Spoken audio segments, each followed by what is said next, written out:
Hey guys, ஃப்ரெண்ட்ஸை meet பண்ணலாமா? ஆக்சுவலாக பார்த்தீங்கன்னா ரொம்ப நாளுக்கு அப்புறம் நான் என் ஃப்ரெண்ட்ஸ் எல்லாம் மீட் பண்ணியிருக்கேன். இவங்களாம் தான் என் ஃப்ரெண்ட்ஸு.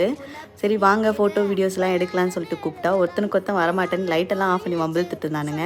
சரின்னு சொல்லிட்டு நாங்கள் அண்ணா நகர் தான் போயிட்டு இருந்தோம். என் ஃப்ரெண்டு கூட தான் போயிட்டு இருந்தேன். அவள் ட்ரைவ் பண்ணுறதை பார்த்தா எனக்கு அர்ஜுனர் வில்லு சாங் தான் மைண்டில் ஞாபகம் வந்தது. அவ்வளோ ஸ்பீடாக ஓட்டிகிட்டு இருந்தா. அட் த சேம் டைம் பயங்கர ஃபன்னாகவும் இருந்தது. சரின்னு சொல்லிட்டு நாங்கள் சபரிஸ் கஃபே தான் வந்திருந்தோம். இங்கே நாங்கள் ஆளுக்கு ஒரு சிக்கன் பிரியாணி, பீஃப் பிரியாணி, இஷ்டத்துக்கு எல்லாம் 65 சொல்லி ஆர்டர் பண்ணி சாப்பிட்டுட்டு இருந்தோம்.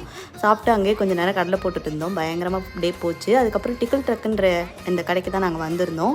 இங்கே பார்த்தீங்கன்னா இஷ்டத்துக்கு எல்லா ஃப்ளேவர்லேயும் ஐஸ்கிரீம்ஸ்லாம் ஆர்டர் பண்ணிவிட்டு எல்லாத்தையும் டேஸ்ட் பண்ணிட்டு இருந்தோம். வேறு லெவலாக இருந்தது. சரி அதுக்கப்புறம் என் ஃப்ரெண்ட்ஸை கூப்பிட்டுட்டு இருந்தேன். வாங்கடா கொஞ்சம் வீடியோஸ்லாம் எடுக்கலாம் யூடியூப்காக வாங்கடான்னு சொன்னால் ஒருத்தனுக்கு ஒருத்தன் கூச்சப்பட்டுக்கிட்டு வைக்கப்பட்டு நான் வரமாட்டேன் நீ வரமாட்டேன்ட்டானுங்க. எங்கேருந்துடா வரீங்க, எனக்குனே வருவீங்களான்ற மாதிரி தான் எனக்கு ஃபீல் ஆச்சு. உங்கள் கேங்கில் இந்த மாதிரி ஃப்ரெண்ட்ஸ் இருக்காங்களான்றதை மறக்காமல் கமெண்ட்டில் சொல்லுங்கள். இந்த மாதிரி கண்டென்ட்ஸ் பிடிச்சா என்னோட பேஜை மறக்காமல் சப்ஸ்கிரைப் பண்ணிக்கோங்க. Bye guys.